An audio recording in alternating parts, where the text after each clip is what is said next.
बच्चों, आज हम लोग पार्ट 3 वाक्य भेद अर्थ की दृष्टि से इसका अध्ययन करें। क्लास 9 में आपको अर्थ की दृष्टि से वाक्य भेद को जानना है। क्लास 10 में हम रचना की दृष्टि से वाक्य भेद को समझेंगे। तो वाक्य क्या है?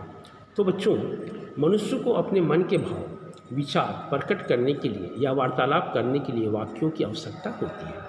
ये वाक्य सार्थक शब्दों से बनते हैं जिनमें पूर्ण भाव या विचार व्यक्त करने की क्षमता होती है।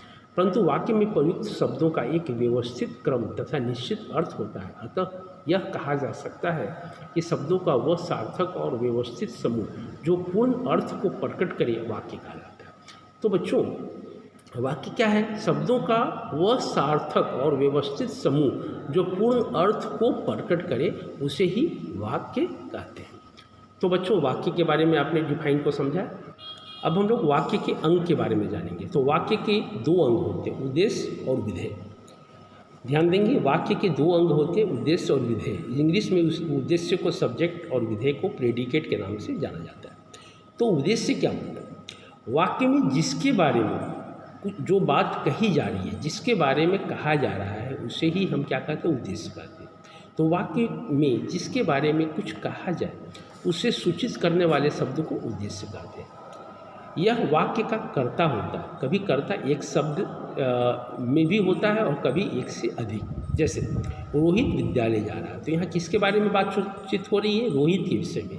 तो रोहित यहाँ क्या हुआ? उद्देश्य हुआ। मानिया गेंद से खेलती है, तो यहाँ पर मानिया के बारे में बात की जा रही है, तो मानिया यहाँ पर क्या हुआ? उद्देश्य हुआ। तो इन वाक्यों में रोहित तथा मानिया के विषय में बात की जा रही है। ये वाक्य के कर्ता है, इसलिए वाक्य में रोहित और मानिया ही वाक्य के उद्देश्य। तो उद्देश्य के बारे में आपने समझा। उद्देश्य वो होता है जिसके बारे में वाक्य में बात की जा रही होती है।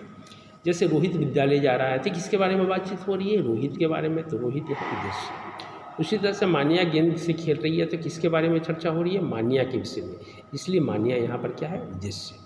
अब विधेय के बारे में हम लोग समझेंगे कि विधेय क्या हुआ।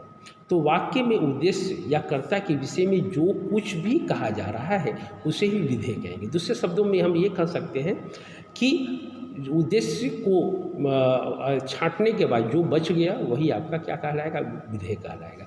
जैसे उदाहरण के तौर पर रोहित विद्यालय जा रहा है, तो पहले हम समझ चुके हैं कि रोहित क्या है? उद्देश्य है। तो रोहित उद्देश्य है, तो बाकी जो बच गया विद्यालय जा रहा है, ये आपका क्या हो गया? विधेय हुआ। तो रोहित के बारे में कौन सी बात कही जा रही है? कि विद्यालय जा रहा है, इसलिए ये जो है आपका विधेय हो गया। उसी तरह से मानिया गेंद से खेल रही है, तो मानिया के बारे में क्या बताया जा रहा है? कि मानिया गेंद से खेल रही है, तो गेंद से खेल रही है, ये आपका क्या हो गया? विधेय हो गया। तो बच्चों, सिंपल सी आपकी बात हो गई कि उद्देश्य वो हुआ जिसके बारे में बात की जा रही है, और विधेय वो हुआ उद्देश्य के बारे में जो बात कही जा रही है। आशा है आपने वाक्य के अच्छी तरह से समझा होगा और साथ ही उद्देश्य और विधेय के बारे में भी अच्छी तरह से समझ गया होंगे। धन्यवाद।